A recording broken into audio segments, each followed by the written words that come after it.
C. Radhakrishnan यांनी भारताचे कितव्या क्रमांकाचे उपराष्ट्रपती म्हणून शपथ घेतली? 15व्या क्रमांकाचे. न्यायमूर्ती चंद्रशेखर यांनी मुंबई उच्च न्यायालयाचे कितवे मुख्य न्यायाधीश म्हणून शपथ घेतली? 49व्या क्रमांकाचे. उपराष्ट्रपती पदाचा राजीनामा देणारे जगदीप धनखड कितवे उपराष्ट्रपती आहेत? 3रे उपराष्ट्रपती आहेत. खालीलपैकी राष्ट्रपतींनी कोणत्या व्यक्तीची नियुक्ती राज्यसभेवर खासदार म्हणून केली आहे?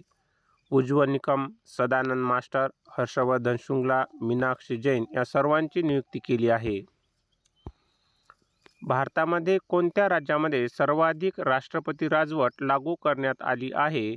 मणिपूर या राज्यामध्ये 11 वेळा. आचार्य देवव्रत यांनी महाराष्ट्राचे कितव्या क्रमांकाचे राज्यपाल म्हणून शपथ घेतली आहे? 22व्या क्रमांकाचे.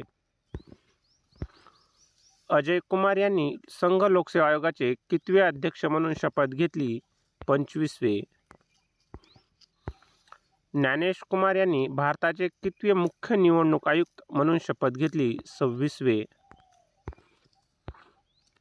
रेखा गुप्ता यांनी दिल्लीच्या कितव्या महिला मुख्यमंत्री म्हणून शपथ घेतली? 4थ्या. राज्यघटनेत वित्त आयोगाची तरतूद कोणत्या कलमांतर्गत आहे? कलम 280 अंतर्गत आहे.